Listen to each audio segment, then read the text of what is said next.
ഇന്നത്തെ നമ്മുടെ ടോപ്പിക് എന്ന് പറയുന്നത് കന്നിമൂലയിൽ വരുന്ന വാസ്തുദോഷങ്ങൾ. അതായത് കന്നിമൂലയിൽ വരുന്ന ദോഷങ്ങൾക്ക് എന്താണ് പരിഹാരങ്ങൾ. ഇപ്പം നമ്മുടെ വാസ്തുശാസ്ത്രത്തിൽ, ഭാരതത്തിൻ്റെതായുള്ള വാസ്തുശാസ്ത്രത്തിൽ ചില കാര്യങ്ങൾ പറയുന്നുണ്ട്. ഓരോ ദിക്കുകളിലും ഇന്ന ഇന്ന റൂമുകൾ വരാം, ഇന്ന ഇന്ന റൂമുകൾ വന്നാൽ അത് നമ്മളെ സാരമായ രീതിയിൽ ബാധിക്കുന്നു. അത് എന്തൊക്കെ ദോഷങ്ങളാണ് അവിടെ വന്നാൽ നമ്മളെ ബാധിക്കുന്നത് എന്നുള്ളത് പറയുന്നുണ്ട്. അതുപോലെ മറ്റൊരു വാസ്തുകലയാണ് ചൈനീസ് വാസ്തുകലയായ ഫെങ്ഷുയി. അപ്പോൾ അവർ പറയുന്നു, പൊളിച്ചു മാറ്റലുകൾ കൂടാതെ ഇതിന് എന്തൊക്കെ പരിഹാരങ്ങൾ ചെയ്ത് നമുക്കിതിനെ കറക്റ്റ് ചെയ്യാമെന്നുള്ളതും അവർ പറയുന്നുണ്ട്. അപ്പോൾ ഇത് നമുക്ക് ഇതിൽ രണ്ടിലെയുള്ള കാര്യങ്ങൾ നോക്കാം. ഇപ്പോൾ ഒരു വീട് നിർമ്മിക്കുമ്പോൾ വീടിൻ്റെ തെക്കും പടിഞ്ഞാറും കൂടെ കൂടിച്ചേരുന്ന മൂലയാണ് തെക്ക് പടിഞ്ഞാറ് മൂല അഥവാ കന്നിമൂല അല്ലെങ്കിൽ സൗത്ത് വെസ്റ്റ് കോർണർ എന്ന് പറയുന്നത്. അപ്പോൾ ഈ ദിക്കിൽ നമുക്ക് വാസ്തുവിൽ പറയുന്നു, ഭാരതത്തിൻ്റെതായിട്ടുള്ള വാസ്തുവിൽ പറയുന്നുണ്ട്, ഈ ദിക്കിൽ നമുക്കൊരു ബെഡ്റൂമാണ് ഏറ്റവും അനുയോജ്യമായിട്ടുള്ളതായിട്ട് പറയുന്നുണ്ട്.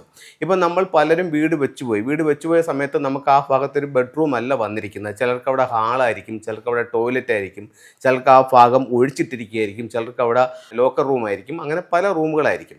ഇപ്പോൾ നമുക്ക് ഇവിടെ വരുന്നതെന്ന് പറഞ്ഞു കഴിഞ്ഞാൽ, ഒരു വീടിൻ്റെ പ്ലാൻ എടുക്കുമ്പോൾ അതിൻ്റെ തെക്ക് പടിഞ്ഞാറ് ഭാഗത്ത് നമ്മൾ ഇത് ഒരു ടോയ്ലറ്റ് വന്നിരിക്കുകയാണെന്നുണ്ടെങ്കിൽ വാസ്തുപരമായിട്ട് അവിടെ പറയുന്നുണ്ട്, ആ ടോയ്ലറ്റ് അവിടെ ആ ദിക്കിൽ വന്നതുകൊണ്ട് ആ ദിക്കിൻ്റെ സൗഭാഗ്യം നമുക്ക് നഷ്ടപ്പെട്ടു പോവുകയും, ആ സ്ഥലത്ത് നമുക്ക് ടോയ്ലറ്റ് വന്നതുകൊണ്ട് ആ ദിക്കിൻ്റെ സൗഭാഗ്യം നഷ്ടപ്പെട്ടു പോവുകയും, അതേസമയം അവിടെ ഭാര്യയും ഭർത്താവും തങ്ങൾ അഭിപ്രായ വ്യത്യാസങ്ങൾ ഉണ്ടാവുകയും വിവാഹ സംബന്ധമായിട്ടുള്ള തടസ്സങ്ങൾക്ക് അത് കാരണമാവുകയും, ഈ ടോയ്ലറ്റ് വന്നത് വിവാഹ സംബന്ധമായിട്ടുള്ള തടസ്സങ്ങൾക്ക് കാരണമാവുകയും, അതുപോലെ തന്നെ ആ ഭാഗത്ത് നമുക്കൊരു മിസ്സിങ്, അതായത് വീട് സ്ക്വയറോ റെക്റ്റാങ്കിൾ ഷേപ്പിലോ ചെയ്യുമ്പോൾ തെക്കും പടിഞ്ഞാറും കൂടെ കൂടിച്ചേരുന്ന മൂല നമുക്ക് നഷ്ടപ്പെട്ടു പോയി, ആ ഒരു ഭാഗം ഒഴിഞ്ഞു കിടക്കുകയാണ്, അവിടെ നമുക്ക് റൂമില്ല എന്നുണ്ടെങ്കിൽ നമ്മുടെ വീട്ടിൽ പൈസ നിൽക്കാതെ പൈസയുടെ അധിക ചിലവ് ഉണ്ടാവാനുള്ള സാധ്യതകൾ ഉണ്ടാവുമെന്ന് ഇത് ഫെങ്ഷുയിൽ അല്ലെങ്കിൽ വാസ്തുവിൽ പറയുന്നുണ്ട്.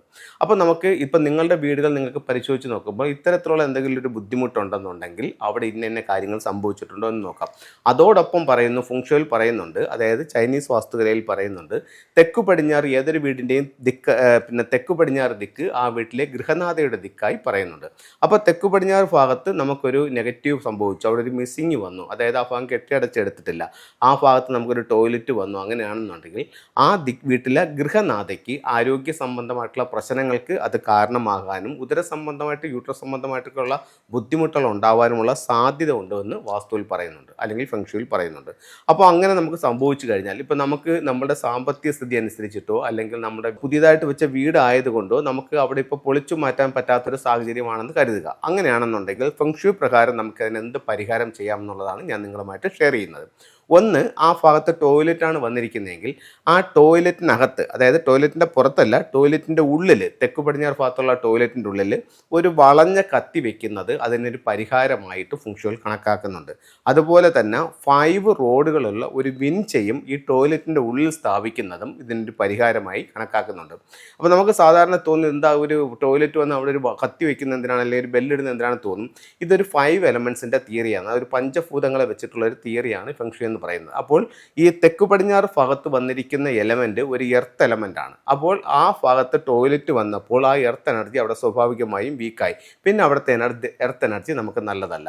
അപ്പോൾ അവിടെ നമ്മൾ എന്താ ചെയ്യേണ്ടത്, നമ്മളൊരു മെറ്റൽ എനർജി കൊടുത്തിട്ട് ആ ഒരു എനർജി വീക്കാക്കുകയാണ് ചെയ്യുന്നത്. അപ്പോൾ ആ ഒരു തിയറി അനുസരിച്ചിട്ടാണ് നമ്മൾ അവിടെ ഒരു മെറ്റൽ യൂസ് ചെയ്യുന്നത്. അത് വളഞ്ഞ കത്തിയോ അല്ലെങ്കിൽ ഒരു 5 റോഡ് വിൻചിയുമോ ആകാം. ഇനി മറ്റൊരു റെമഡി എന്ന് പറയുന്നത്, വീടിൻ്റെ പുറത്ത് തെക്ക് പടിഞ്ഞാറ് ഭാഗത്ത് മിസ്സിങ് ആയിട്ടുണ്ടെങ്കിലോ തെക്ക് പടിഞ്ഞാറ് ഭാഗത്ത് ടോയ്ലറ്റ് വന്നിട്ടുണ്ടെങ്കിലോ അവിടെ ഒരു റെഡ് ലൈറ്റ് മിനിമം 3 മണിക്കൂറെങ്കിലും ഇടുന്നത് നിങ്ങൾക്ക് നിലവിലുള്ള പ്രശ്നങ്ങൾക്ക് ഒരു പരിഹാരമായി ഫെങ്ഷുയിൽ കണക്കാക്കുന്നുണ്ട്. ഫുൾ ടൈം വേണമെങ്കിലും അവിടെ റെഡ് ലൈറ്റ് ഉപയോഗിക്കാവുന്നതാണ്.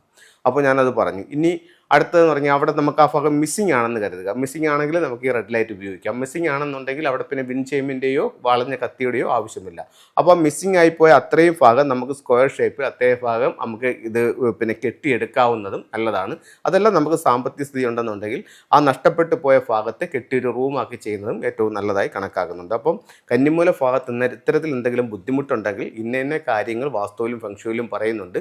അത് നമ്മുടെ ജീവിതത്തിൽ അങ്ങനെ എന്തെങ്കിലും കാര്യങ്ങളുണ്ടോ എന്ന് നോക്കുക. അങ്ങനെ ഉണ്ടെന്നുണ്ടെങ്കിൽ നമ്മൾ അതിൻ്റെ പരിഹാരങ്ങൾ ചെയ്യുക. അതല്ലെന്നുണ്ടെങ്കിൽ നമ്മുടെ സാമ്പത്തിക സ്ഥിതി അനുവദിക്കുന്നുണ്ടെങ്കിൽ നമുക്ക് ആ ഭാഗത്ത് ഒരു കൺസൾട്ടിനെ കാണിച്ചുകൊണ്ട് അവിടെ ഒരു ബെഡ്റൂം നിർമ്മിക്കുന്നത് ഏറ്റവും ഉത്തമമായിരിക്കും. ഇത് ഒരു ബാക്വ മിററാണ്, അതായത് ഒരു ബക്വ കണ്ണാടിയാണ്. ഇതിന് 8 ദിക്കുകളാണുള്ളത്. ഇത് വീടിൻ്റെ ഓരോ ദിക്കുകളെയും ഇത് സൂചിപ്പിക്കുന്നു. അതായത് 8 ദിക്കിൻ്റെ സംരക്ഷണവും വീട്ടിലേക്ക് വരുന്ന നെഗറ്റീവായിട്ടുള്ള ഊർജ്ജത്തിൽ നിന്നും വീട്ടിനെ പ്രൊട്ടക്റ്റ് ചെയ്യാൻ വേണ്ടിയിട്ടാണ് ഈ മിറർ ഉപയോഗിക്കുന്നത്. ഇതിനോടൊപ്പം തന്നെ ഇതിൻ്റെ ലെഫ്റ്റും റൈറ്റും ഓരോ ഫ്യൂഡോഗിൻ്റെ സിമ്പിൾസും വയ്ക്കാം.